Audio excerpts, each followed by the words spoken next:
Number 157, Wes Anderson's The Royal Tenenbaums. Jeez Louise. 2001, the latest movie we've had. It was 100 and however many minutes. It was an hour and 49 minutes, so 100 and, I don't know, 109 minutes or something like that. Doing math in this stinking movie. English, blah, blah, blah, blah. And, yeah, so to give this movie a little bit of credit, it was way better than Rushmore. If I was forced to choose between Rushmore and the Royal Tenenbaums, I would so pick the Royal Tenenbaums in a heartbeat.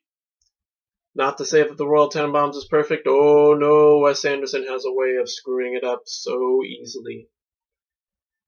And he does, and that's why I can't give it an A. I'm certainly not giving it a B, but, yeah.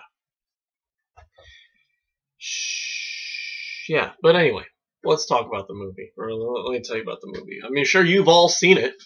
All y'all have seen this one. But me, oh no, I stay away from Wes Anderson. Oh no. I watch other things. I watch Monsieur Hulot's Holiday and stuff like that. I watch Beastie Boys Video Anthology. That's my Criterion. That's my idea of Criterion.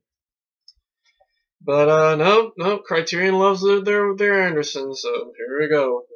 Royal Tenenbaums. So it's about this family named Royal and Ethelene Tenenbaum, who have 3 kids, and they're all like real huge geniuses. At a young age, they're like, it starts off with them at like the age of like 12 or 11 or something like that, and that's the prologue of the movie. It's like the movie's like shaped like a book, and it has like chapter 1, chapter 2, chapter 3, and stuff like that. Throughout the film, you see little excerpts where they say, tell you where you are in the story of the Royal Tenenbaums. There's 3, so yeah, the 3 kids. There's Chaz, who is this like marketing guy. He's like does his own finance company at like 12 or something, and he owns his like real estate or something like that. There's their daughter Margot, who is adopted, and Royal constantly reminds people at parties that she's adopted. And she is a award-winning playwright. She won like a Pulitzer Prize at the age of 12 and all that. And then there's Richie, who is a award-winning tennis pro.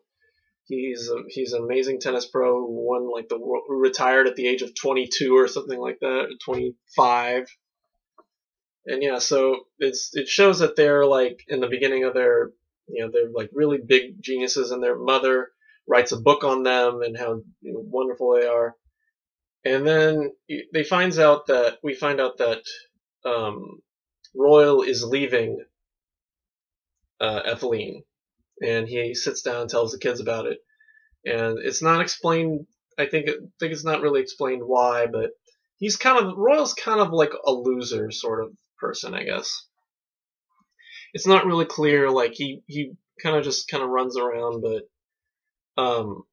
yeah. So then we fast forward 22 years later, and everything's pretty different. Chaz lost his wife, was married and lost his wife in like a airplane accident or something, and he has 2 sons who look dead on like him. He wears like this red tracksuit, and they wear red tracksuits with him, and they have this hair perm like him. And so he's really concerned about their safety, and so he like puts them through fire drills and has them like work out every day. Margot is married to this like psychiatrist guy, this physiologist guy, and their marriage more or less sucks. She sits in the bathroom all day and smokes and tries to hide it from everybody, and apparently nobody in her family ever knew that she smoked, even though she started at the age of 12. And later on we find out that apparently she had a number of marriages, including a marriage to some Jamaican recording artist when she was 19. And she had like a new boyfriend every year, and yeah. She was very, I guess, promiscuous, if you will. And yeah, and then yeah, her husband is like this guy who I think he tries to like create like diseases or something like that. I don't know. And he has this like guinea pig named Dudley who he like experiments on or like examines and all that. And then Richie, I guess, is like goes like grew his hair out or his beard out, and he starts wearing shades all the time. And I guess he was like he he lost at some big match and he threw a tantrum and it was in the papers, and so he like exiled himself to like this cruise ship, his boats, and he just sails around the world and all that. And so Royal comes back. Royal is kicked out, and then we see Royal is kicked out of his the hotel he's staying in, along with his like servant Pagoda, I think is his name. And so he goes back to his old house where Ethelene is, and he tells her that he's dying. And so she tells the kids, and they all come back together under this, and it's like the first time they've seen each other in a long time. And so they all get together, and like tensions are fraught. Chaz is really upset, wants nothing to do with his father. I think it has something to do with the fact that ever since Royal apparently like intentionally shot his son in the hand with a BB gun, and the BB's like stuck, so like you see a little ball like rolling around in there. It's a little frightening. Margot, of course, has another strained relationship because of how badly he treated her. You know, he never treated her as her like a real daughter or anything, just an adopted daughter. And the only one that he kind of gets along with now or cares for him is Richie. And so we have that kind of relationship. Also, Margot is having an affair with Eli, who is I think is Eli Rich, I think is his name, and who was Richie's best friend when he was growing up, and but he's kind of an author, and he writes books about like I guess historical theories, like what if Custer hadn't died at Custer's last stand or something like that. And yeah, it's really really weird, and yeah, it's very very Wes Anderson. And yeah, so anyway, all this is happening. Royal's dying, um, and they're kind of separated. I don't think they're actually divorced, but Ethelene, partner Henry, falls in love with her and asks her to marry him. And she doesn't say yes automatically, but I think she does later. And so there's a lot of like, and so when Royal finds this out, he's upset, and Henry ends up moving in with them, and you know, even more tensions are fraught. And so yeah, so it's eventually it all builds up to this head where I'm trying to remember, like Royal eventually does like try to make good with his family. He he takes out Chaz's sons and shows them like a good time and all that. And he tries to bond with Margot, and yeah, and so but anyway, the big climax of the movie is when when Ethelene and Henry finally get married, and I guess Royal like signs the divorce papers so they can get married, and Eli crashes his car into the house, and because he's like high on drugs, I think it's like mescaline or something. His face is painted, and apparently Royal saved, like he was like gonna hit Chaz's sons, and Royal saves them. And so there's a hilarious scene where Chaz chases Eli through the house and tries to attack him, and that's one of the very few like truly funny scenes. I mean, maybe I'm just a slapstick guy because I found that funny. I thought the funny scene was when Henry falls into they're doing like this archaeological dig, and Ethelene and Henry are walking, and Henry falls into a pit, and I thought that was friggin' hilarious. But yeah, just all the stuff about just all the other stuff, like Richie's bird Mordecai. Just like yeah. Oh yeah, there's another. Oh yeah, I forgot the other big detail on this. Richie falls in love with Margot. Yes, Richie falls in love with his adopted sister, and he thinks he tells Eli this in confidence. Eli tells Margot. Richie finds out that Eli, you know, that Eli told Margot, and meanwhile, while all this is happening, Margot's husband, whose name I can't remember right now, uh, hires a private investigator to spy on her because he thinks that she's having an affair with somebody. And sure enough, he finds out that it's Eli. And when Richie finds out about this, he shaves off his beard and his hair and cuts his wrists and attempts suicide. The Dudley finds him. They ship him off to the hospital, and he escapes. And Margot finds him, and they confess their love to each other, and they kiss, and they realize that it's one of those loves that they can't tell anybody, and so that's how that aspect of the story is resolved. And yeah, and so in the end, they Etheline and Henry get married. Royal has a heart attack. Eventually, does have a heart attack and dies. And Chaz is the only one to witness him. He dies in like the ambulance, and so just as he's making up, because Chaz is in debt to his father for saving his son's lives. And so, I think it's kind of sweet that, Chaz is the last one to see him go, before he dies.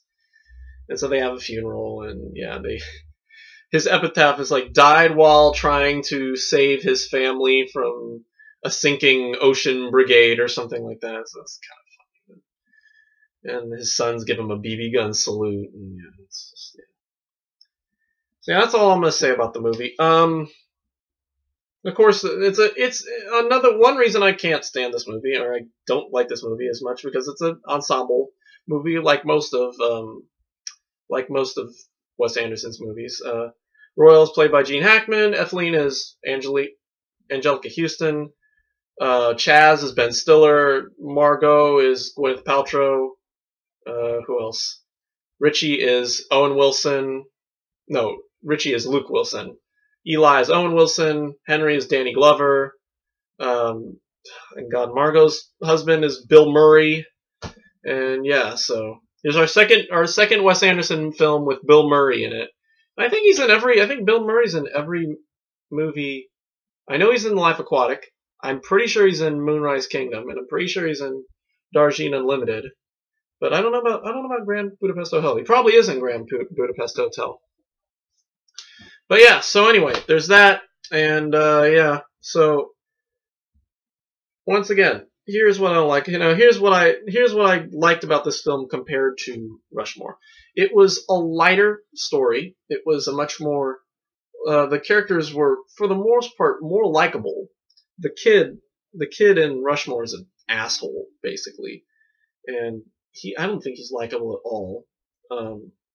The family, with the exception of, I think, probably Margot. I couldn't stand Margot. And maybe it's because she was played by Gwyneth Paltrow, and I can't stand Gwyneth Paltrow because she's an idiot, and just her, like, Margot's apathy is just really friggin' annoying after a while. I mean, actually, it's pretty annoying from the get-go. And so yeah, that's pretty pathetic and all that. And I think probably the best part about this movie is Ben Stiller. Ben Stiller and Gene Hackman are the best parts of this film, and Angelica Houston, actually. They're really good, and Danny Glover. But the Wilson brothers, they're so brainwashed by Anderson that it's kind of annoying. But yeah, no, I think Ben Stiller was really funny, because Ben Stiller is funny, and it's great to see him. I thought he did a great job as Chaz. But yeah, in the end, it's just the editing, all the font, all the crazy, like, Futura font, and I think probably the worst part of it is the music. The music is horrible. It's all that folky shit that is left over from Rushmore, with the exception of the punk stuff like the Clash and the Ramones, and It's like contrast, but everything else is like Paul Simon's Me and Julio Down by the Schoolyard, and Rolling Stones, Ruby Tuesday, and She Smiled Sweetly, and just like, and like Elliott Smith, and like Nico, and Nick Drake, I think, is in it, and just like, oh god, it's all that hipster shit that just can't fucking stand. Which makes this movie likable. It makes it so pretty. Oh my god, acoustic guitars.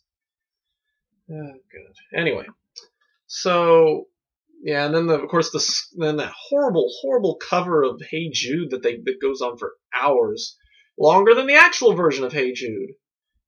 That climaxes with that stupid "Go Mordecai" thing. Go Mordecai. Anyway. So, that's all I can say about this, because we're coming up to 17 minutes. I can't talk about this anymore. Almost probably 17 minutes of me talking here. Is this a good movie? Not really, because it's Wes Anderson. Is it a better movie? It's not Salo bad. Let's go through the list. It's not Salo bad. It's not Picnic at Hanging Rock bad. It is not, it's not Night Porter bad. It's not, not Importance of Being Earnest. The Importance of, forget it. It's not, what are some other bad, I can't think of any other bad ones. It's not Rushmore 2. It's much better than Rushmore. I think probably because the characters are likable. Maybe it's Jason Schwartzman. Maybe I just don't like Jason Schwartzman. Maybe just all the other films I'll see him in, like I think he's in Darjeeling Limited and Moonrise Kingdom. I don't think he's in Life Aquatic. I don't remember. But anyway, so yeah, so it's, like I said, it's better. The story is much better. It's a little more likable. The characters are a lot more fun to watch. But all the touches of Anderson, the little quirky details, like, Margot losing her finger, and the dog, Chaz's son's dog, and Mordecai, and all all of Margot's promiscuity, and all those sequences, and the books and stuff like that, and the paintings, all the paintings. Oh god, it's too Anderson. I think it's just so, blah. It's just vomit cute, and all the angles, all the square angles, like everything's so straight, straight and narrow, and it's just, god, it's annoying. But anyway, so that's all I'll say about it. Like I said, I'm giving this a C+. I don't remember what I gave Rushmore. You know what? No. Now I'll give it a C+. I don't remember what I gave Rushmore, but I'm giving it a C+ for insurance that I gave Rushmore a C. I probably gave it less. I probably gave it a D. But I'll give it a C+, just because I'm feeling kind, and I got through it without really vomiting too much, so there you go. Royal Tenenbaums, C+, so unsubscribe as you wish. Alright, supplements. All the supplements are on a second disc. There's the art section, which shows like all the paintings, has a excerpt about this painting that you see in Eli's flat with these boys on a motorcycle with weird masks on. There's a whole segment on that painting, which is stupid. Storyboards. There's a 30-minute interview with Wes Anderson as like with the filmmakers. Portraits by Albert Maysles, which is funny because Salesman in Grey Gardens again. So yeah, there's a thing that was done for IFC that featured Wes Anderson making Royal Tenenbaums. There's 30 minutes of interviews with all the stars. There's a 15-minute parody of Charlie Rose called The Peter Bradley Show, which is featured in which is a fake show in the Royal Tenenbaums that shows that, like, Eli's interviewed by this guy, Peter Bradley, and he's supposed to be a parody of Charlie Rose. And so it has Peter Bradley interviewing all these people who are barely connected with Wes Anderson's movies, who played like bit parts, or like really, really bit parts and all that. And so, yeah, it's kind of really stupid. I'm trying to think what else is there. That's about it, I think. And then there's, of course, there's all the trailers, and yeah, so.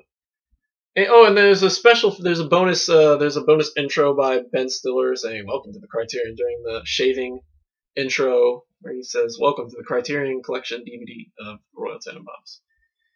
And then there's also a really cool little cute little 30-second hidden feature. I think it's in the art section. If you highlight one of the paintings, it plays the 30 seconds of the actor who played Pagoda, like doing like this plate spinning tricks on like for the cast and crew, like behind the scenes. And it's like that's kind of cool. It's kind of cool that he was kind of like an entertainer, and they put it in the DVD, so that was kind of cool. And then there are a couple of cut scenes, short scenes that don't really do anything. There's a scene where I think Richie meets Eli's lover or something like that, and there's another scene with Etheline and Henry at dinner, and Etheline leaves and stuff like that. Yeah, that's about it. So yeah, like I said, Royal Tenenbaums C+. It's Wes Anderson. It's not great. It's not good. I don't like it very much. I hope I never see this movie again. But if I had to, it would only because somebody put a gun to my head and said it's either this or Rushmore. So yeah, Royal Tenenbaums. Anyway, so thank God that's over. I can't believe I did it. Anyway, so thanks for watching. Thursday, The Importance of Being Earnest is on its way, number 158. And then this Sunday, Red Beard, not Red Blood, Red Beard, Kurosawa! Oh, I can't stand it. But this one's over 3 hours long, so we're definitely not doing this one. We definitely got to do this one on Sunday when I have time. Have more. I mean, I could do it I don't have. I might have time on Wednesday or Saturday. I mean, Friday or Saturday, but probably not. Well, no, not Friday. Saturday I might have time, but probably I will not have time. But we'll see. But more than likely we'll do this Sunday, and then Monday we'll do whatever's after that. A Nous La Liberté. Tuesday we'll do Under the Roofs of Paris, and then Thursday, hopefully it's not long enough, we'll do Ratcatcher. And I put a hold on, because I got this, I put a hold on Hopscotch, which is another Ronald Neame movie. And yeah, and then we're cranking right along. And I think after that is Andrei Tarkovsky's Solaris, and then Man Bites Dog, which might feature my brother and his girlfriend. We might get them to do the review with me, because they've seen that movie, or my brother's seen that movie. He likes it. He might want to throw his 2 cents in. I'm not sure right now. It's a bit far ahead. I'll try to get his work it out with his schedule, so hopefully they'll be able to review the movie with me, and we'll have another guest reviewer. Yay! And yeah, that's it. That's it. So thanks for watching. Morals: don't be a whore like Margot. Yeah. Don't get your finger cut off like Margot.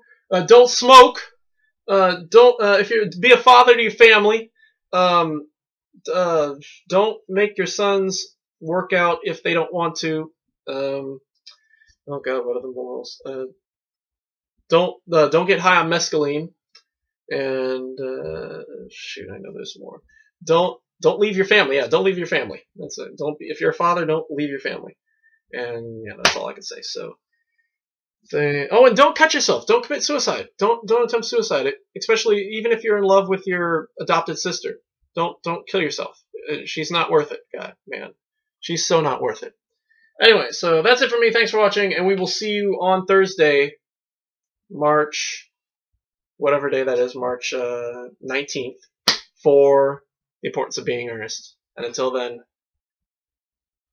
thank God it's over. Goodbye.